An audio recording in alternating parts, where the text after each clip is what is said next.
Welcome back to our YouTube channel PNG financial advisor. ఈరోజు ఒక 100 rupees below ఉన్న స్టాక్ని మీకు దాని డీటెయిల్స్ చూపించాలనుకున్నానండి. సో ఇది వెరీ అట్రాక్టివ్ ప్రైస్లో ట్రేడ్ అవుతున్న stock, micro cap company, IT సెక్టార్కి సంబంధించిన మైక్రో క్యాప్ స్టాక్ అండి.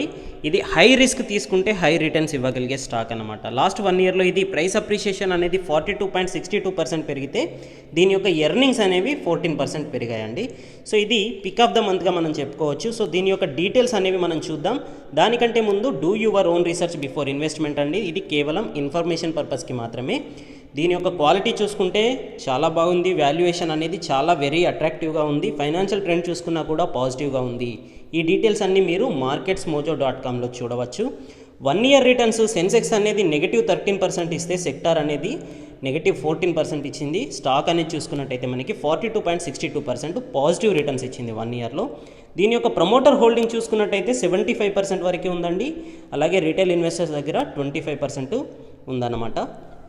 దీని యొక్క ఓవరాల్ రిటర్న్స్ సెన్సెక్స్తో కంపేర్ చేసుకున్నట్టయితే ఎవ్రీ ఆస్పెక్ట్లో ఇది సెన్సెక్స్ని బీట్ చేసిన స్టాక్ అండి. చూడండి, 2 ఇయర్స్ రిటర్న్స్ చూసుకున్నట్టయితే సెన్సెక్స్ -4% ఇస్తే స్టాక్ అనేది పాజిటివ్ 32% రిటర్న్స్ ఇచ్చింది. సో ఇక్కడ 4 ఇయర్స్ 5 ఇయర్స్ ఎందుకు కనిపించట్లేదు అంటే ఇది 2012లో స్టార్ట్ అయిన కంపెనీ, కాకపోతే 2017లో ఎన్ఎస్సిలో లిస్టింగ్ అయిన కంపెనీ అనమాట. సో దీంట్లో కేవలం 2 ఇయర్స్ డేటా మాత్రమే మనకి చూడవచ్చు. 2018 అండ్ 2019 యొక్క ఫైనాన్షియల్ ఇయర్స్ డేటాని దీంట్లో మనం చూడవచ్చు.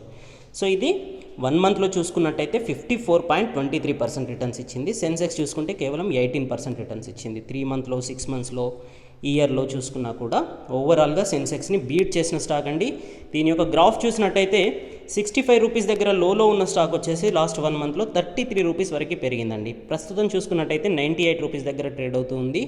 ఇది నిఫ్టీ కంటే కూడా, సెక్టార్ కంటే కూడా అవుట్ పర్ఫార్మెన్స్ ఇచ్చిన స్టాకు. నిఫ్టీ చూసుకుంటే కేవలం 19% 1 మంత్లో పెరిగితే సెక్టార్ అనేది 14% పెరిగింది. ఇన్ఫోబీన్ అనేది 54% పెరిగిందనమాట. ఇన్ఫోబీన్స్ టెక్నాలజీస్ ఈ స్టాక్ నేమ్ వచ్చేసి. సో ఇది 1 ఇయర్ రిటర్న్స్ చూసుకున్నా కూడా నిఫ్టీ అనేది నెగిటివ్ రిటర్న్స్లో ఉంది. సెక్టర్ వైజ్గా చూసుకున్నట్టయితే నెగిటివ్ రిటర్న్స్లోనే ఉంది. స్టాక్ చూసుకున్నట్టయితే పాజిటివ్ 42% రిటర్న్స్ అయితే ఇచ్చిందనమాట. సో tickertape.inలో మీరు ఈ డీటెయిల్స్ చూడొచ్చండి. దీని యొక్క గ్రాఫ్ చూసుకున్నట్టయితే ఇది లాస్ట్ లాక్డౌన్ పీరియడ్లో మార్చ్ 23 నుంచి ఏప్రిల్ 28 వరకు 68.68% రిటర్న్స్ ఇచ్చింది. 40 రూపీస్ పెరిగిందనమాట. సో ఇది ఓవరాల్ 1 ఇయర్లో చూసుకున్న 42% రిటర్న్స్ ఇచ్చింది. ఇంట్రిన్సిక్ వాల్యూ కంటే బిలో ట్రేడ్ అవుతున్న stock returns versus FD rates చూసుకున్నట్టయితే చాలా అట్రాక్టివ్గా ఉన్నాయి. డివిడెంట్ అనేది తక్కువగా ఇస్తుంది. 1 రూపీ డివిడెంట్ ఇస్తున్న కంపెనీ లాస్ట్ 3 ఇయర్స్ నుంచి కంటిన్యూగా డివిడెంట్ అయితే ఇస్తూ ఉంది. దీని యొక్క ఎంట్రీ పాయింట్ అనేది పాజిటివ్గా ఉంది. నో రెడ్ ఫ్లాగ్స్ అండి. Small cap company, micro cap company అని చెప్పవచ్చు. దీని యొక్క మార్కెట్ క్యాప్ కేవలం 299 crores మాత్రమే. సో రిస్క్ అనేది ఎక్కువగా ఉంది. ఐటీ సెక్టార్ కంపెనీ, కాకపోతే రిటర్న్స్ కూడా చాలా బాగా ఇస్తున్న కంపెనీ. సో ఇట్లాంటి కంపెనీస్ మల్టీ బ్యాగర్ అయ్యే ఛాన్సెస్ ఎక్కువగా ఉంటాయన్నమాట. సో దీని యొక్క ఎర్నింగ్స్ అనేది పెరిగింది. ప్రైస్ అప్రిషియేషన్ అనేది చాలా బాగుంది. మార్కెట్స్ మోజో ప్రకారం 120 రూపీస్ కంటే బిలో, 124 రూపీస్ కంటే బిలో దొరికినంత వరకు ఇది వెరీ అట్రాక్టివ్ ప్రైస్ అని చెప్పేసి మార్కెట్స్ మోజోలో మనం చూడవచ్చు. దీని యొక్క రిస్క్ అనాలిసిస్ చూసినట్టయితే మనకి సెన్సెక్స్, విప్రో, టెక్ మహీంద్రా, సుబెక్స్ అనేవి లో రిస్క్లో లో రిటర్న్స్ ఇస్తే సుబెక్స్ అనేది హై రిస్క్ అండి, కాకపోతే రిటర్న్స్ వర్సెస్ లోనే ఉంది. కానీ ఇన్ఫోబీన్స్ చూడండి, హై రిస్క్లో హై రిటర్న్స్ అనమాట. దీని యొక్క వాలిటాలిటీ అనేది 59% ఉంది. సో దీంట్లో హై రిటర్న్స్ వచ్చే ఛాన్సెస్ ఉంది. రిస్క్ కూడా ఎక్కువే, వాలిటాలిటీ ఎక్కువగా ఉంది కాబట్టి రిస్క్ అనేది కూడా ఎక్కువే అనమాట.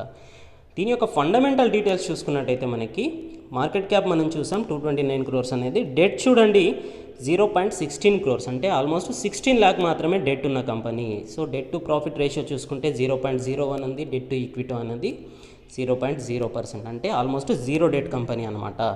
దీని యొక్క సేల్స్ గ్రోత్ 5 ఇయర్స్లో యావరేజ్ 24% పెరిగితే ప్రాఫిట్ గ్రోత్ అనేది 17% పెరిగిందనమాట. డివిడెంట్ yield చూసుకున్నట్టయితే 1.01% ఉంది. అలాగే ROE, ROCE చూసుకున్నా కూడా చాలా పాజిటివ్గా ఉంది. సో బుక్ వాల్యూతో కంపేర్ చేసుకున్న ప్రైస్ టు బుక్ వాల్యూ అనేది 1.76 మనకి ఇక్కడ కనిపిస్తూ ఉంది. ఇంట్రిన్సిక్ వాల్యూ చూసుకుంటే 89.89 ఉంది. సో ఇంట్రిన్సిక్ వాల్యూకి దగ్గరగా ట్రేడ్ అవుతూ ఉన్న కంపెనీ. సో దీంట్లో ఎర్నింగ్ పర్ షేర్ చూసుకున్నట్టయితే 8 రూపీస్ 89 పైసా అనేది పర్ షేర్ ఇది ఎర్నింగ్ చూపిస్తూ ఉన్న కంపెనీ. దీని యొక్క రిటర్న్స్ చూడండి నెట్ సేల్స్ అనేది 50 క్రోర్స్గా కనిపిస్తూ ఉంది. క్వార్టర్లీ రిజల్ట్ డిసెంబర్ 2019లో నెట్ ప్రాఫిట్ అనేది 7.72 క్రోర్స్ అనేది కనిపిస్తుంది. ప్రీవియస్ క్వార్టర్తో కంపేర్ చేసుకున్నట్టయితే ఇది పాజిటివ్గా రిజల్ట్ పోస్ట్ చేసిన కంపెనీ. దీని యొక్క వాల్యూమ్ అనేది కేవలం 36,620 అనేది ఎన్ఎస్సిలో ట్రేడ్ అయింది. ఇది బిఎస్సిలో లిస్ట్ కాలేని కంపెనీ. కాకపోతే ప్రీవియస్ డేతో కంపేర్ చేసుకున్నట్టయితే 52% అడిషనల్గా వాల్యూమ్ అనేది మాత్రం పెరుగుతూ ఉంది. సో దీని యొక్క డీటెయిల్స్ చూడండి. మోజో స్కోర్ చూసుకున్నట్టయితే టెక్నికల్గా ఇది స్ట్రాంగ్ బై పొజిషన్లో ఉంది. ఇక్కడ 4 డాట్స్ కనిపిస్తున్నాయి చూడండి. క్వాలిటీ, వాల్యుయేషన్, ఫైనాన్షియల్ ట్రెండ్, అలాగే ఇది లాస్ట్ వచ్చేసి టెక్నికల్ ట్రెండ్ అన్నమాట. సో ఇది టెక్నికల్గా చూసుకున్నట్టయితే లాంగ్ టర్మ్కి చాలా మంచి పాజిటివ్లో స్ట్రాంగ్ బై మోడ్లోకి వచ్చిన కంపెనీ. సో దీంట్లో ఆర్ఎస్ఐ, ఎంఏసిడి, బొలింగర్ బ్యాండ్స్ చూసుకున్నట్టయితే బొలింగర్ బ్యాండ్స్లో స్ట్రాంగ్ బుల్లిష్ అనేది వీక్లీ వైజ్గా, మంత్లీ వైజ్గా కనిపిస్తుంది. Moving averages, KST, Dow theory, ఓబీవీలో చూసుకున్నా కూడా బుల్లిష్ ట్రెండ్ అనేది మనకి ఇక్కడ కనిపిస్తూ ఉంది. క్వార్టర్లీ రిజల్ట్ మనం ఇందాక చెప్పుకున్నట్టు 50 క్రోర్స్ అనేది చూపించింది నెట్ సేల్స్ అనేది. ఇది ప్రీవియస్ ఇయర్ ఆన్ ఇయర్ రిజల్ట్స్తో కంపేర్ చేసుకున్నట్టయితే 63% పాజిటివ్గా చూపించగలిగింది. ఇక్కడ డిసెంబర్ 2018లో కేవలం 30.57 క్రోర్స్ అనేది నెట్ సేల్స్ ఉంటే ఇప్పుడు ఇది డిసెంబర్ 2019లో 50 క్రోర్స్ అనేది నెట్ సేల్స్ చూపించింది. ప్రీవియస్ క్వార్టర్తో కంపేర్ చేసుకున్నా కూడా సెప్టెంబర్లో కేవలం 31 క్రోర్స్ అనేది సేల్స్ ఉంటుంది. ఇప్పుడు 50 క్రోర్స్కి పెరిగిందనమాట. నెట్ ప్రాఫిట్ చూసుకున్నట్టయితే డిసెంబర్ 2018లో 4.96 క్రోర్స్ అనేది నెట్ ప్రాఫిట్ చూపిస్తే ఇప్పుడు 55.7% పెరిగి 7.72 క్రోర్స్ అనేది నెట్ ప్రాఫిట్ చూపించగలిగింది. సో ఈ క్వార్టర్లీ రిజల్ట్స్ అనేది ప్రీవియస్ క్వార్టర్తో కంపేర్ చేసుకున్నా కూడా పాజిటివ్గా ఉందన్నమాట. ఎర్నింగ్ పర్ షేర్ చూసుకున్నట్టయితే life time highest earning per share అనేది మనకి ఇక్కడ కనిపిస్తుంది 3.21 అనేది. సో ఇది ఓవరాల్గా ఇది క్వార్టర్లీ ఎర్నింగ్ పర్ షేర్ అనమాట. యాన్యువల్ ఎర్నింగ్ పర్ షేర్ ఎంత ఉందండి? 8.89 రూపీస్ అనేది ఇది చూపిస్తూ ఉంది. దీని యొక్క యాన్యువల్ రిజల్ట్స్ చూసుకున్నట్టయితే నెట్ సేల్స్ అనేవి మార్చ్ 2018 ఫైనాన్షియల్ ఇయర్లో టోటల్ ఓవరాల్ ఇయర్గా 95 క్రోర్స్ ఉంటే ఇప్పుడు మార్చ్ 2019లో 115 క్రోర్స్ అనేది కనిపిస్తూ ఉంది. 21% నెట్ సేల్స్ అనేది పెరిగింది ఇయర్ ఆన్ ఇయర్ ఓవరాల్ ఇయర్కి.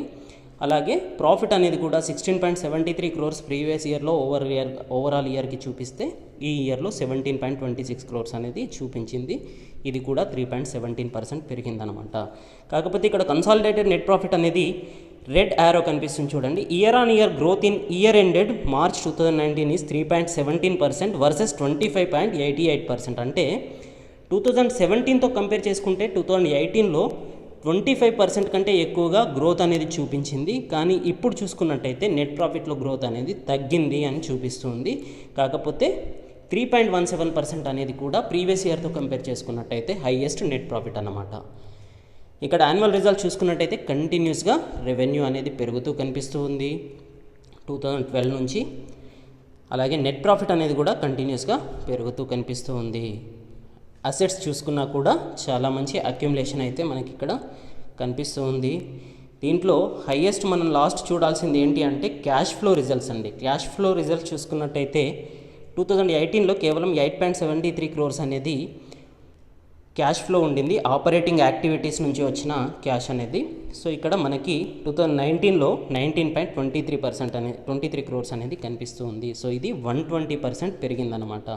మనకి ఇక్కడ కింద గ్రాఫ్ చూసుకున్నట్టయితే మార్చ్ 2015లో 4.82 క్రోర్స్, మార్చ్ 2016లో 7.59 క్రోర్స్, 2017లో 9.32 క్రోర్స్, 2018లో 8.73 క్రోర్స్, మార్చ్ 2019కి వచ్చేసరికి 19.23 క్రోర్స్ అనేది నెట్ క్యాష్ ఫ్లో మనకి ఇక్కడ కనిపిస్తూ ఉంది.